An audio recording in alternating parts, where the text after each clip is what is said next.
This episode is brought to you by Elite SRS, an incredible company based out of the Northwest that we are proud to announce our partnership with on the AIM podcast. If you guys have not checked them out already, you need to do so right now. Not only do they make incredible premium, high quality, and affordable jump ropes, but they stand for something as a brand that's so much bigger. Their mantra is do hard things, and so is a perfect fit for the Ambition in Mind podcast to partner with Elite SRS. And I personally love their jump rope. During a marathon prep, I've actually had jump rope be incorporated in my training, and I use their jump rope every single week. So get out there, check them out, and make sure you do hard things with ambition in mind. Zion, thank you so much for jumping on the AIM podcast. Thanks for having me, man. I'm always excited to, share my story and share some knowledge. You've got an incredible story to say the least. So we're pumped to have you on, and I think this is going to be a really fun episode, man. Absolutely. I'm excited. How's everything been going, man? I know I was just with you a couple weeks ago in Ohio for the Arnold Classic. That was a fun event, but how's life been since then? Oh man, it's definitely been a little hectic. From the Arnold, I went to South Korea for about 10 days, and then I just got back, and then I went to New York City, and I just got back, and I've been back for just like about seven days or so. So, and then even in that, I've been going back and forth to LA, just working and like meetings and just a whole bunch of stuff I need to get done. So it's been very interesting. And I started my track workouts, so I've been hitting the track really hard. That's been going pretty well, actually. I'm about to hit it again today. Let's go. Yeah, man, I'm excited. I have my sixth professional season coming up. So with that being said, I'm really getting dialed in. Yeah, I mean, I want to talk a lot about your story, but before I do, you kind of touched on it. Like, I'm so curious how do you balance the difference between training for you're a professional athlete and you do different, fitness things and races and competitions, but also public speak, act, do different things with brands. How do you find that balance between training and business and the different things you're working on? I always make it very known that my athletics are what I'm really focused on right now. So I always have time to train, and then I work around that time frame. So it kind of makes it so everybody gets what they want. I still get what I need, and it's a win-win situation. And plus, like, I want to be able to do both. So if you want to do both, you have to figure a way to make it happen. I love that. No, yeah, I think prioritizing what's most important makes other things fall into place kind of nicely. But so what are you currently training for? I know you said you kind of touched on it, but what all is kind of on the radar right now? Right now, the main focus is track and field because I have the start of the season coming up. I'm going into my sixth professional season as a 100-meter sprinter. I had a fourth place finish at the Olympic trials this past year. So I'm going to come back stronger. I had some injuries over the last year, and I had to kind of get myself really back, like, tuned in just to make it there. And it was a crazy journey, to say the least, for the last 2 years. I would say with COVID being a track athlete, but for sure, man, I'm excited for this year. Things are starting to open back up. That means more meets are going to be happening finally. So I'll have a full schedule, and I'm excited about that. Yeah, dude, that's exciting. I can't wait to see you compete this year. So what does your actual training look like? I know you mentioned going to the track today. Like, how many days a week are you hitting the track? I know you do some strength work as well. Like, how do you find that balance, and what does your training look like? I hit the track 6 days a week. Since I'm a sprinter, I work more on like my fast twitch motion and my follow through. So when I'm when I'm on the track, I will do more kind of long distance. So say I was warmed up with a mile, 2 miles, and then once my body is like warm, my heart's pumping, I go and start doing 800s just to try to get that like full on sprint. And then I'll end it with a few hundreds, and then I'll do a ton of starts and a ton of rolling starts, which works on that fast twitch motion. Get your turnover speed to make your turnover speed faster.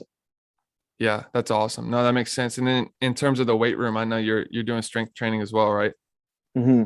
So what does that look like? And what's the frequency or volume there? So my weight training is different from when I'm wrestling and fighting compared to when I'm racing track and field. I'm actually using a whole different muscle group. So with track and field, it's more of a push. So I'm trying to, because when I'm in the chair, I'm pushing down. Right. So I do a whole bunch of different just combination benching and just try to. It's more of a stamina slash power type workout. Yeah, that makes sense. And I saw you benching the other day. You were crushing 225. What's your bench max? Oh, it's like 325. I can go 100 more. 325? Yeah. Dude, that's insane. What Yeah, no, I wow. hit that a couple of years ago, man. It was crazy. My buddy Mata taught me this trick on Can you how to teach me like the trick? shock. Yeah, oh dude, it's so crazy. He taught me this trick where like say that I wanted to bench 325, he's gonna put 400 on there and you're gonna have to just hold it. And What? it like shocks your muscles and your nervous system. So when you go to bench the 325, obviously it's lighter, but your body is like, oh wait, I can lift this, or you're able to up your weight. Excuse me. Dude, I've never heard that before. That's crazy. Yeah, no, me neither. My guy Mata is a genius in the weight room. That's why I love working with him. He's always showing me new things and new ideas.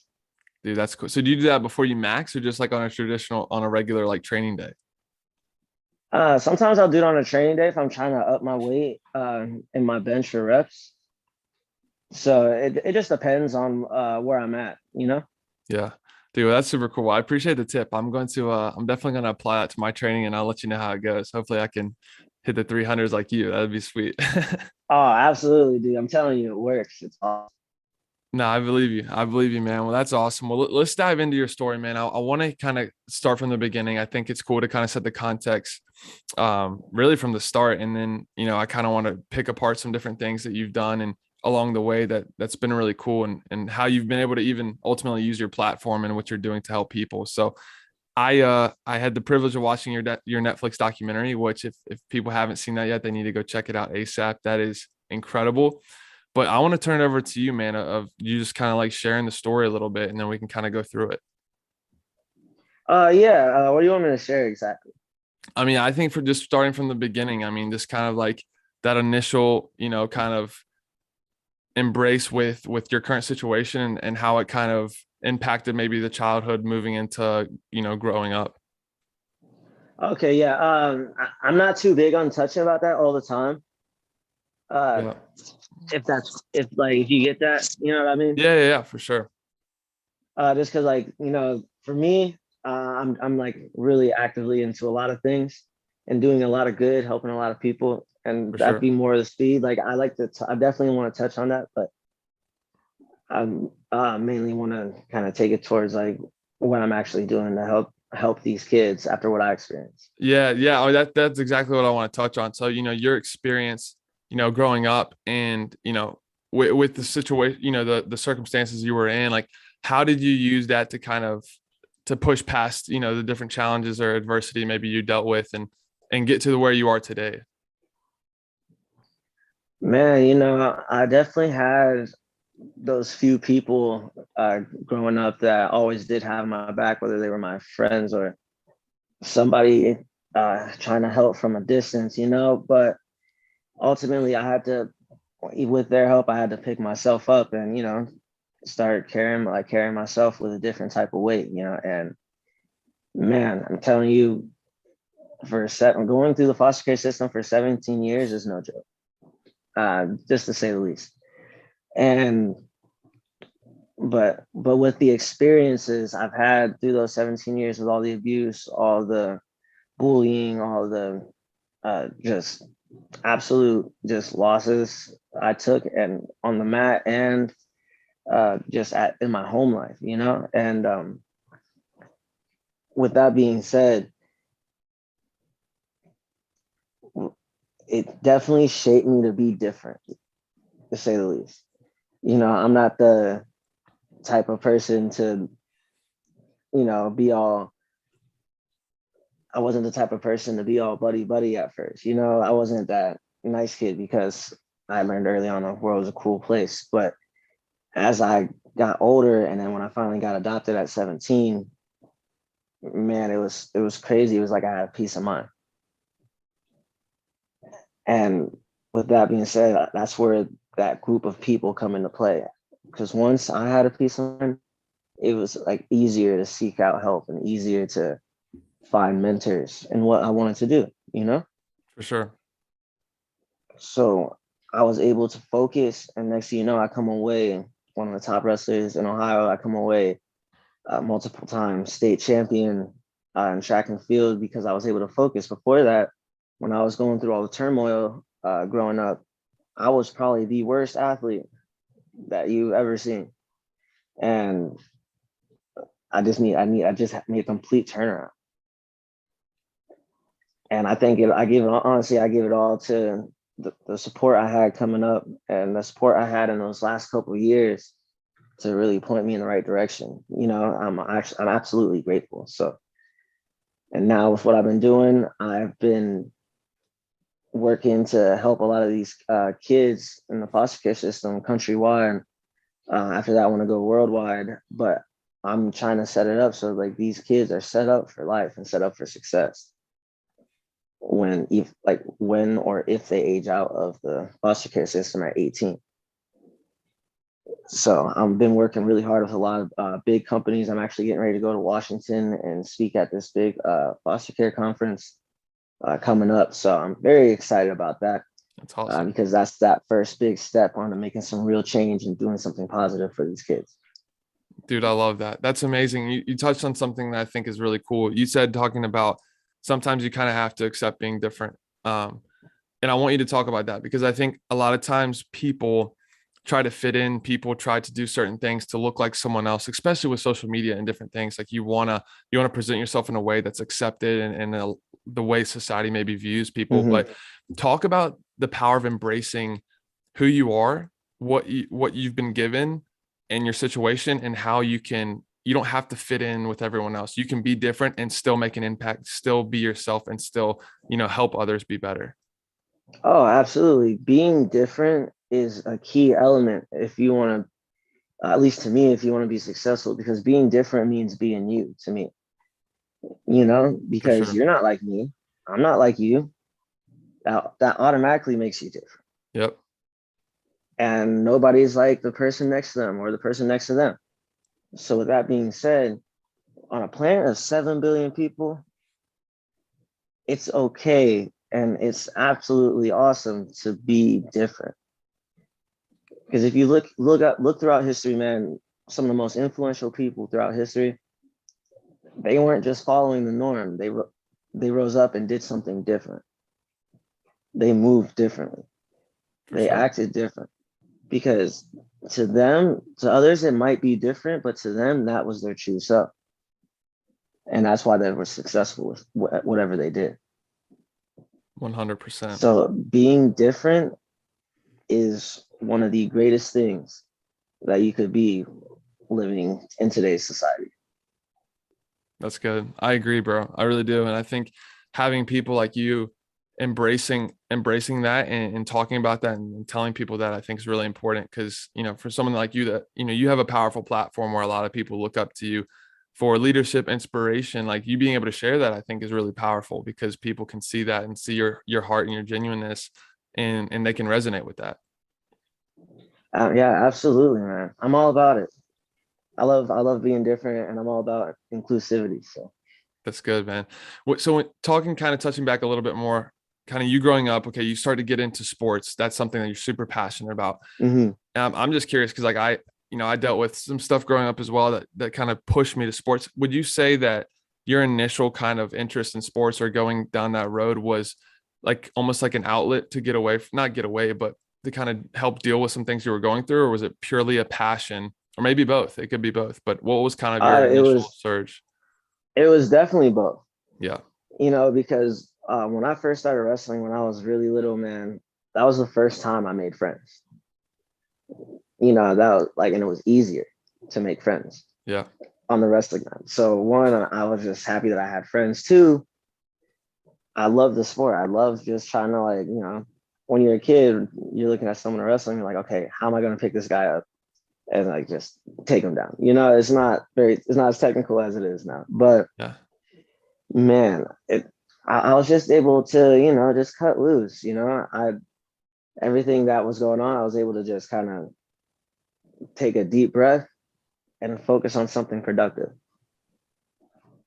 I love that. Yeah, I think that makes a ton of sense. And it's cool to see how, like, you're able to meet friends wrestling and kind of get going in that way. And then, it turns out you're a very good athlete and you started progressing the sport. And I'm sure there's still a lot of other benefits, but that opens up doors and opportunities for you down the road. And it's Hmm. it's just cool. I'm just a big believer in the power of sports and what it can do for your life and the doors it can open, but also the things it can teach you that you can apply to other areas of your life once you leave the sport.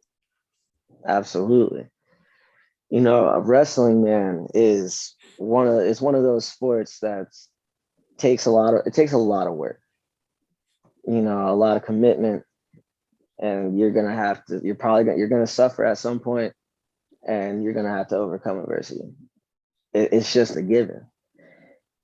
But that sport, it doesn't just teach you how to be a martial artist. It doesn't just teach you how to be combative. It teaches you respect. It teaches you how to pace yourself and like analyze situations. Things that a lot of things you apply into wrestling match, you can apply directly into life, minus dropping somebody on their neck. So, but but no, wrestling is really like a good sport that's taught me a lot of life lessons and helped me develop as a person. I love that. I love that, man. And I do want to touch more on, like, you've done such a good job at using your platform to help others.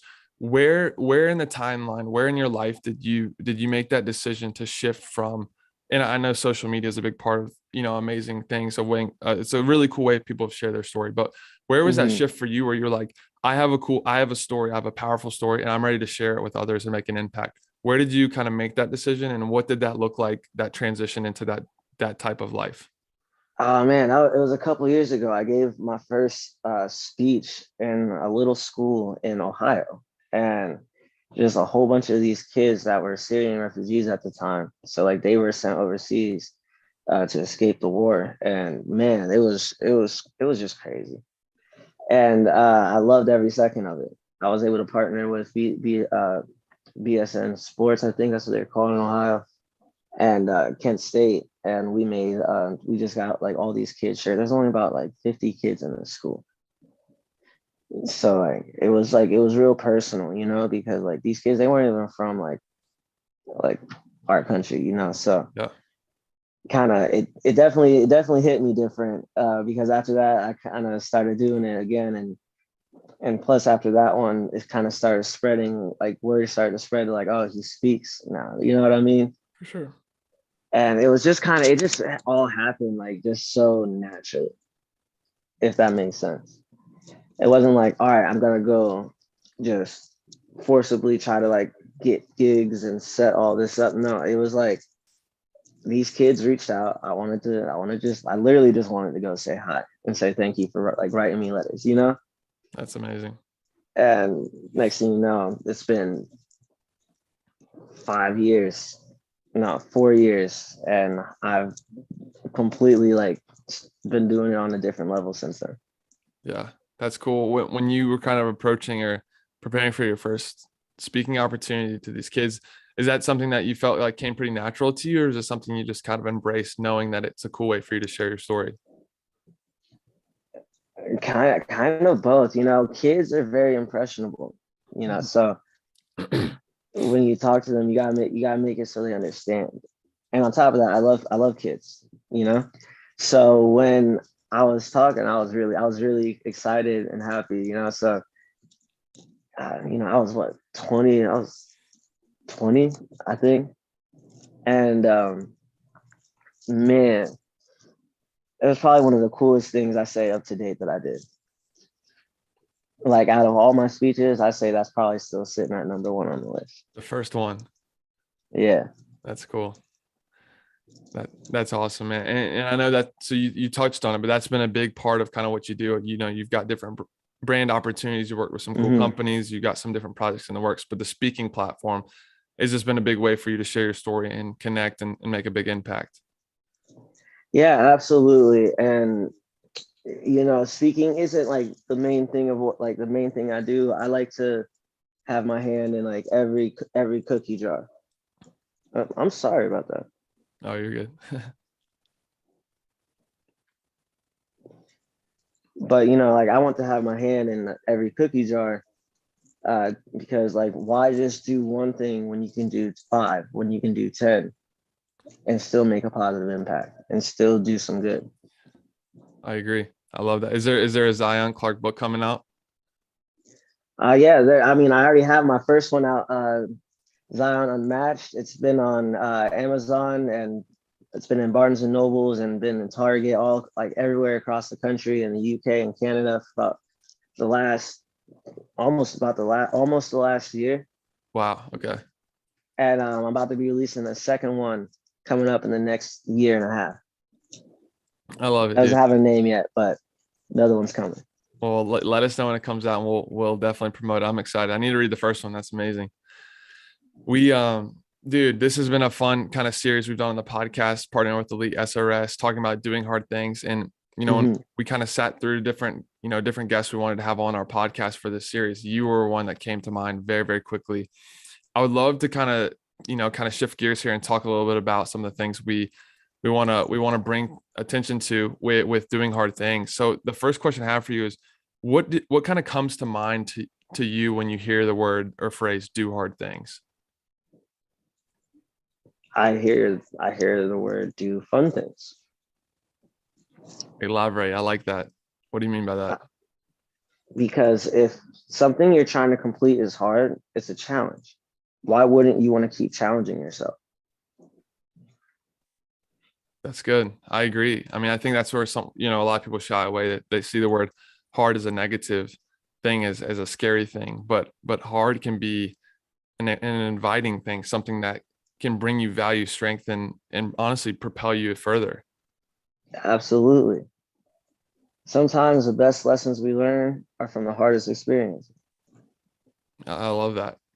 And that's honestly, you kind of set it up nicely for the next question. And that is like, something hard you've dealt with, and you can go as deep as you want here, but just how can you explain how something hard you go through can propel you and give you a better experience coming out of it and shape who you are as a person? Oh, absolutely. I'm actually going to go route of wrestling with this. So I didn't have success until I was 18 in the sport of wrestling. For sure. Before then, I was wrestling since I was 7 years old. So since I was 7 to 18, I lost every single match. That's crazy. Yeah, talk about hard. You know what I mean? And it didn't matter what I did, I still lost. No matter what I tweaked, I still lost. And in that very last moment, I figured it out. It took over 10 years, but I figured it out. And once I figured it out, I was just like, all right, it's definitely really fun now. So What did you figure out? I don't know, I just figured out how to move different, like in general. It was a physical kind of thing. It wasn't a mental thing that was blocking Oh, you. it was, oh no, there's wrestling is definitely not just physical, it's extremely mental. And like I felt clear, like I could read my opponent, I could be calm and not like act sporadically, and like just set up my shots very calmly, get in on a smooth shot, get the takedown, and just ride them out. It was different once I figured it out, and once it like clicked. Man, I was rolling with some of the best guys around, and to this day, I'm still rolling with the best guys around, and I love it. What was your mindset? I mean, you talk about enduring that long of a period of no wins and not a lot of success in the sport, and most people would probably quit or change their Hmm. plan. Like, what was your mindset through that time, and how did you get to that clicking point where things started to change? Well, I had a lot of respect for my coaches and my friends, so like I kept coming back, and they kept trying to help me. So that's how it was. It was a group of good people. So over that 10 years, I got to grow up with a lot of my homies that are still my homies today in the sport. And we all got to develop and become like not just wrestlers, but adults. For sure. That's cool. I love that. I think community can help people through tough times for sure. I think no matter what you're going through, whether it be Mhm. sport, life, family, business, whatever, having a core group of community of people surrounding you that are supportive, I think can really pull you out of some dark times. Um, No, absolutely. And that's sometimes it takes more than one. True. Yeah. Ideally, it's more than one for sure. I mean, it's nice having a group for sure, but that's great, man. And during that time, like, could you, even though you were losing, did you kind of have like just in the back of your mind this little voice telling you to keep going, pushing because you knew you were gonna keep improving, keep pushing, and like you just weren't gonna stop? I mean, I didn't know what was gonna happen if I was honest. I couldn't tell if I was getting better or worse. I just kept trying and trying to get stronger and faster and like more agile. Like, man, I did so much speed training. Like everybody's like, oh wow, he's bad. It's like, no, there was a lot of time putting into me having that movement that I have at the speed that I move on the mat. That didn't used to be there. Like, Yeah. and we're talking like 8 years ago, didn't used to be there. You know what I mean? So Takes time. yeah, it takes a lot of time. And over that period, it's more of like, I was able to focus. I just focused and just kept trying over and over again. Some people some people might like say that's being crazy because like why would you keep doing the same thing over and over again, year after year after year with the same result? To me, the answer is because I just I absolutely love the sport of wrestling. So I All that matters. just kept coming back again and again and again, and I was up in your face again and again and again and again, and I lost again and again and again. But after a while, you learn how to like like after losing so many times, it's either you have to either learning or there's not much help because like the sport of wrestling, it's not like somebody can like stop the match and be like, no, this is what you're supposed to do. No, it's constant action, nonstop.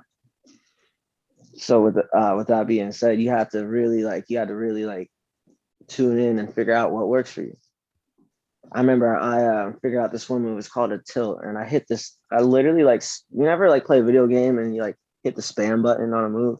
Yeah. Yeah. I literally walked through a whole tournament once I figured out how to do this one move and won my first tournament, hitting the same move over and over and over on everybody. That's amazing. You know what I mean? Like, and then ever after that point, it was like, all right, I can actually win. So I kept that back and started developing other skills that work for me. That's great, dude. And you know, honestly, I mean, you no matter what point in your life, anyone's life, really, like there were probably points in time where you could have easily made excuses and you could have said, you know, I'm not successful because of this reason or that reason. I know no excuses. That phrase is a big part of your brand. Talk about how Mm-hmm. you kind of embraced that through those challenging times as well. I mean, I didn't I didn't embrace no excuses until I was 18, 19, if I'm gonna be honest. Yeah. Because like growing up, coming up, I had to really, find myself, I really discover like who I'm supposed to be and what my purpose is.